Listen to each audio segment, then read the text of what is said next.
Police. এ সময় দেখা যায় যে পুলিশের সাথে কিছু বিক্ষুব্ধ জনতা যারা ভোগান্তির শিকার, সেই বিক্ষুব্ধ জনতা আসলে এখানে যে একটা মঞ্চ ছিল, অবস্থান মঞ্চ, সেই জুলাই যোদ্ধাদের সেই মঞ্চকে ভেঙে নেয়। দেখুন দর্শক, আপনারা দেখতে পাচ্ছেন যে জুলাই মঞ্চকে। আসসালামু আলাইকুম সম্মানিত দর্শক, কেমন আছেন? যে অবস্থায় থাকি না কেন ভালো আছি, আনন্দে আছি, দেখে খুব আরাম পাচ্ছি। এই জন্য যে দেখেন, বেআইনি আন্দোলনের ভুয়া যোদ্ধা, এই বিষয়টা নিয়ে এখন আলোচনা করতেই হচ্ছে। কারণ যে পরিস্থিতি, যে খেলা শুরু হয়েছে, যে নাটক শুরু হয়েছে, সেইটা দেখে এই টাইটেলের সাথে পরিপূর্ণভাবে যায় যে বেআইনি আন্দোলনের ভুয়া যোদ্ধা। প্রথম অংশটুকু আমরা যদি বলি যে বেআইনি আন্দোলন, বর্তমান সময়ে বাংলাদেশের রাজনীতিতে আমরা দেখছি যে অনেকেই বলছেন যে 2024 সালের জুলাই আগস্টের আন্দোলনটা ছিল হচ্ছে বেআইনি আন্দোলন, মানে আইন মেনে আন্দোলনটা হয় নাই।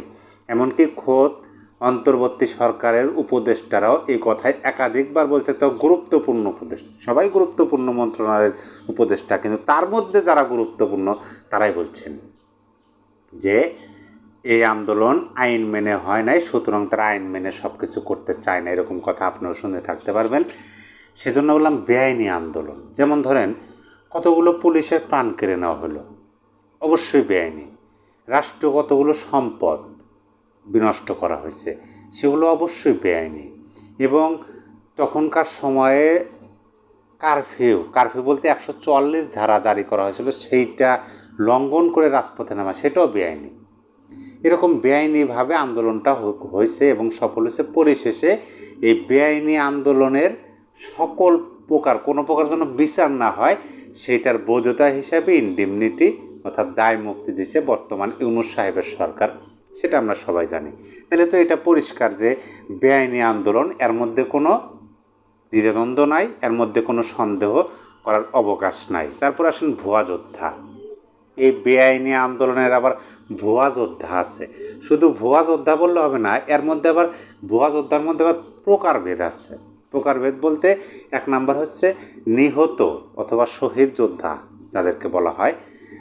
তারপরে 2 নাম্বার হচ্ছে আহত যোদ্ধা এবং 3 নাম্বারে গাজী অথবা জীবিত যোদ্ধা যাদেরকে বলেন। কিন্তু এই যে ভুয়া যোদ্ধার মধ্যে 3টা যোদ্ধার আমি নাম বললাম, নিহত যোদ্ধা, আহত যোদ্ধা, জীবিত যোদ্ধা, এর মধ্যেও ভুয়া যোদ্ধা আছে। আমি সম্প্রতির ঘটনাটা আগে বলি। গত 2 দিন ধরে শাহবাগে যে তারা রাস্তা অবরোধ করছে, করে আন্দোলন করতেছে, কী দাবি? যে জুলাই সনদ, তাদের জুলাই সনদ লাগবে। কী জন্য? তারা স্পষ্ট বলতেছে যে তারা রাষ্ট্রদ্রোহী হয়ে তারা মৃত্যুবরণ করতে চান না। কেন তারা রাষ্ট্রদ্রোহী হবেন? তারা তো যোদ্ধা।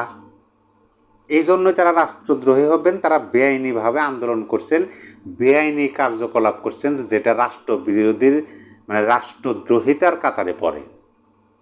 সেই জন্যই তাদের মনের মধ্যে ভয়। তারা জুলাই সনদ চাইতেছে যে তারা যে রাষ্ট্রদ্রোহিতার কাজগুলো করছে, সেই কাজগুলো যেন বৈধতা পায়, অথবা এই যে বর্তমান সংবিধান, এই সংবিধান যদি স্থগিত করা হয় বা বাতিল করা হয়, অথবা নতুন সংবিধান লিখন করা হয়, তাহলে তো তারা রাষ্ট্রদ্রোহী মামলা খাবেন না। তারা তো অতীতে যে কাজগুলো করছেন সেটা অতীত হিসাবেই থেকে যাবে। সেই জন্য তারা জুলাই সনদের জন্য রাজপথে নামছেন। এখন এই যে রাজপথে নামছেন, এর মধ্যে যারা রাজপথে নামছেন তাদের মধ্যে আহত যোদ্ধা আছে,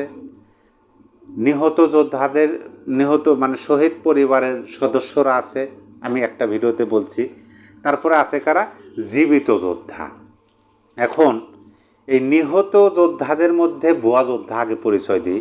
আমরা অনেকেই দেখছি যে অনেকের নামে ভিডিও ভাইরাল হয়েছে, ছবি ভাইরাল হয়েছিল, পোস্ট ভাইরাল হয়েছিল যে অমুক মারা গেছেন, অমুক জেলার অমুক মারা গেছেন, তিনি শহীদ যোদ্ধা, প্রথম শহীদ, দ্বিতীয় শহীদ, তৃতীয় শহীদ। এখন সেই শহীদরা গাজী হয়ে ফিরে আসতে কিন্তু আমরা দেখছি। তারা 2 মাস, 3 মাস, 5 মাস, 6 মাস, এমনকি এখনও মাঝে মাঝে 2-1টা শহীদ যোদ্ধা গাজী হয়ে ফিরে এসে বিয়ার পিড়িতে বসতেছে। আপনারা হয়তো ভিডিওগুলো দেখছেন, ভাইরাল হয় সেই ভিডিওগুলো।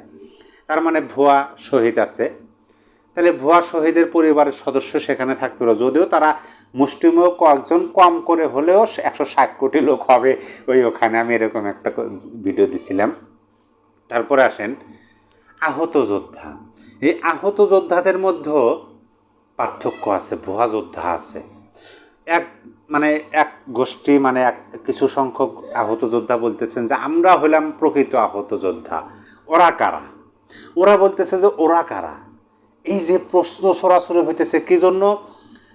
বিবিসির একটা রিপোর্ট দেখলাম, সেই রিপোর্টে বলা হয়েছে একজন বাদাম কিনতে গেছেন, যাই অ্যাক্সিডেন্ট হয়েছিল, গাড়ি অ্যাক্সিডেন্ট, রিক্সা অ্যাক্সিডেন্ট হয়ে হাত পায়ে একটু ব্যথা পাইছেন, তিনি আহত যোদ্ধা হিসেবে নাম লিখে দিয়ে তিনি এখন ভাতা হইতেছেন। একজন ফুটবল খেলতে গিয়ে পা ভাঙছে, তিনিও আহত যোদ্ধা। এরকম অনেক যোদ্ধা পাবেন, অনেক যোদ্ধা পাবেন যারা মনে করেন যে অন্য অন্য নিজেদের কাজে গিয়ে আহত হয়েছেন, তারা এখন আহত যোদ্ধা হিসেবে প্রচার হইতেছে। তাহলে আহতদের মধ্যে ভুয়া যোদ্ধা বিদ্যমান। এইবার আসেন হচ্ছে আপনার অরিজিনাল গাজী যোদ্ধা যারা জীবিত আছে। এই জীবিত যোদ্ধাদের মধ্যে যে কত প্রকার ভুয়া যোদ্ধা, এটা যদি আমি প্রকারভেদ করতে যাই অনেক সময় দরকার।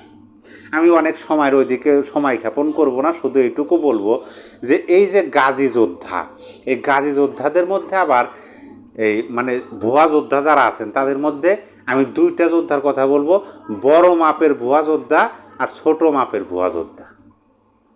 বড় মাপের ভুয়া যোদ্ধা আগে আপনাদেরকে বলি, যারা বড় বড় কাজ করছেন, এই সমন্বয়ক বা যোদ্ধা পরিচয় নিয়ে, প্রকৃতপক্ষে তারা যোদ্ধা। তারা কিন্তু জুলাই আগস্ট আন্দোলনে তারা রাজপথে ছিলেন, এমনকি বড় বড় নেতা, জুলাই আগস্টের যারা যোদ্ধা সামনের সারিতে বড় বড় যোদ্ধা যারা, সেই বড় বড় যোদ্ধাদের সাথে তাদের ছবি আছে, চলাফেরার তাদের প্রমাণ আছে, তাদের সাথে সম্পর্ক আছে, এমনকি তাদের সংগঠনের সক্রিয় নেতা বা যোদ্ধা। তারা বড় বড় কাজ করে কি, তারা ধরেন আওয়ামী লীগের কোনো নেতার বাসায় ঢোকে, অথবা কোনো বড় শিল্পপতি ব্যবসায়ীর বাসায় ঢোকে, ঢুকে তাদেরকে ভয় দেখায়, হুমকি ধামকি দেয়, এই তুমি তো আওয়ামী লীগের দোষর, তোমার কিন্তু পুলিশ অ্যারেস্ট করে নিয়ে যাবে, তোমার এই মামলায় ফাঁসানো হবে, ওই মামলায় ফাঁসানো হবে, এরকমভাবে বিভিন্নভাবে তাদেরকে ভয় ভীতি দেখে। তাহলে এখন কি, তাহলে আমাদের এখন 50 লক্ষ টাকা, ভুয়া যোদ্ধারা দাবি করে যে তাদের 50 লক্ষ টাকা এখন চাঁদা দিতে হবে। এখন 50 লক্ষ টাকা চাঁদা ওই যে ছোট ব্যবসায়ী, ক্ষুদ্র ব্যবসায়ী, সে কেমনে দেবে? এখন বলতেছে যে আমার কাছে তো এত টাকা নাই, আপনারা তাহলে আমার কাছে 10 লাখ টাকা আছে, 10 লাখ টাকা নেন। আচ্ছা ঠিক আছে, তাহলে 10 লাখ টাকা দেন, কিস্তি দিয়ে দিতে হবে, কিস্তি দিয়ে দিতে হবে। তারা বলতেছে যে তাদেরকে কিস্তি দিয়ে দিতে হবে, প্রথমে 10 লক্ষ টাকা দেন, পরে আবার 10 লক্ষ টাকা তারা নেবে। একজন নারী উদ্যোক্তা তার কাছে 10 লক্ষ টাকা চাঁদা দাবি করছে, এই তুমি উদ্যোক্তা, তুমি ব্যবসা করতেছো, আমরা হচ্ছে যোদ্ধা, ভুয়া যোদ্ধা, বড় মাপের ভুয়া যোদ্ধা। অবশ্য তারা প্রকৃত যোদ্ধা। এখন তো ওই নারী উদ্যোক্তা বলতেছে যে ভাইরা, আমার কাছে তো 10 লক্ষ টাকা নাই, সব কিছু গুছায় মুছায় 8 লক্ষ টাকা হবে, চলবে? আচ্ছা ঠিক আছে, 8 লক্ষ টাকায় দেন। এইভাবে দর কষাকষির মাধ্যমে বড় বড় ডাইন যারা মারেন তারা হলেন বড় ভুয়া যোদ্ধা। যদিও তারা প্রকৃত যোদ্ধা, কিন্তু যখন তারা ধরা পড়েন, ওই যে চাঁদার টাকা উঠাইতে গিয়ে যখন তারা ধরা পড়েন, তখন ওই কেন্দ্রীয় শহীদ যোদ্ধারা ওই যারা ধরা পড়ছেন চাঁদাবাজ যোদ্ধাদেরকে তখন ভুয়া যোদ্ধা হিসাবে আখ্যায়িত করেন, তাদের সাথে সম্পর্ক ছিন্ন করেন, তখন তারা হয়ে যায় বড় মাপের ভুয়া যোদ্ধা। অবশ্যই বুঝতে পারছেন। তারপর ছোট মাপের ভুয়া যোদ্ধা। ছোট মাপের ভুয়া যোদ্ধারা এমনি এক সময় এমনি এক জায়গায় রাস্তা অবরোধ করে, যেমন শাহবাগে করছে। তারা করে বলতেছে যে আমরা তো রাষ্ট্রদ্রোহী হয়ে আমরা তো মৃত্যুবরণ করতে চাই না, যদি এখন শেখ হাসিনা ফিরে আসে, আওয়ামী লীগ ফিরে আসে, তাহলে তো তার কিছুই করা লাগবে না, আইনের মাধ্যমেই তো তাদেরকে শাস্তি দিতে হবে। তার কারণ তারা ওই যে বেআইনি আন্দোলনের সময় তারা বেআইনি কাজে লিপ্ত ছিলেন, সেই জন্য তারা এখন রাস্তা অবরোধ করতেছেন। পথচারী আসতেছে, এসে বলতেছে আসলে প্রকৃতপক্ষে ওই যে শাহবাগ মোড়টা তো হচ্ছে রোগীদের মোড় বলা যায়, অ্যাম্বুলেন্সের মোড় এবং আহত এবং রোগীদের আত্মস্বজনের চলাচলের মোড় ওটা। কারণ ওই মোড়ের আশেপাশে অনেকগুলো হাসপাতাল আছে, বার্নিং হাসপাতাল থেকে শুরু করে। এখন সেই হাসপাতালে যারা ইমার্জেন্সি রোগী বা এমনও রোগী আছে যে রোগীগুলোর আপনার ওষুধ জরুরি ভিত্তিতে নিয়ে যাওয়া লাগবে, অথবা কেউ খাবার নিয়ে যেতেছেন, অথবা কেউ রোগীকে দেখতে যাইতেছেন, এই যে ইমার্জেন্সি কাজ, অথবা অ্যাম্বুলেন্স যাইতেছেন রোগী নিয়ে, এইটা তারা 2 দিন ধরে অবরোধ করে রাখছে। কী জন্য অবরোধ করে রাখছে? তারা অবরোধ করে রাখছে যে তাদের জুলাই সনদ লাগবে। কেন জুলাই সনদ লাগবে? জুলাই সনদ লাগবে এই জন্য যে তারা ওই যে বেআইনি আন্দোলনের সময় অনেকগুলো বেআইনি কাজে লিপ্ত ছিলেন, যেইটা তারা নিজের মুখে একটা সময় স্বীকার করছেন। এখন যদি কোনোভাবে দেশের আইন অনুযায়ী যদি শাসন ব্যবস্থা চলতে শুরু করে, তাহলে দেশের আইন অনুযায়ী তারা রাষ্ট্রদ্রোহিতার মামলা খাবেন, রাষ্ট্রদ্রোহী কাজে লিপ্ত ছিলেন, এটা প্রমাণ হবে। এখন যদি কোনো ব্যক্তি রাষ্ট্রদ্রোহিতা মামলার প্রমাণিত হয় যে ইনি রাষ্ট্রদ্রোহিতার কাজে লিপ্ত ছিলেন, তাহলে তার শাস্তি কী হতে পারে? এইটা থেকে বাঁচার জন্য এই যে গাজী যোদ্ধারা, এই যোদ্ধারা শাহবাগ অবরোধ করছে। এখন যখন সাধারণ মানুষ দেখতেছে, তখন তারা বলতেছে যে এই ওরা হচ্ছে ভুয়া যোদ্ধা, ভুয়া গাজী যোদ্ধা। ওদেরকে আপনার কি বলে ধাওয়া দিতেছে, স্টেজ ভাঙতেছে, পুলিশ সহ পুলিশ যায় অ্যাকশন শুরু করতেছে। আপনারা হয়তো বা দেখছেন। তাহলে যে আমি যে প্রথমে বললাম এই বিষয়টা একটু বিবেচনা করুন, যে বেআইনি আন্দোলন এটা বুঝতে পারছেন, এবং ভুয়া যোদ্ধা, ভুয়া যোদ্ধার মধ্যে যে প্রকারভেদ, নিহত ভুয়া যোদ্ধা, আহত ভুয়া যোদ্ধা, জীবিত ভুয়া যোদ্ধা, জীবিত ভুয়া যোদ্ধার মধ্যে বড় ভুয়া যোদ্ধা, ছোট ভুয়া যোদ্ধা এবং কেন্দ্রীয় ভুয়া যোদ্ধা। সম্মানিত দর্শক, আপনার মূল্যবান মতামত অবশ্যই কমেন্ট বক্সে জানিয়ে দেবেন।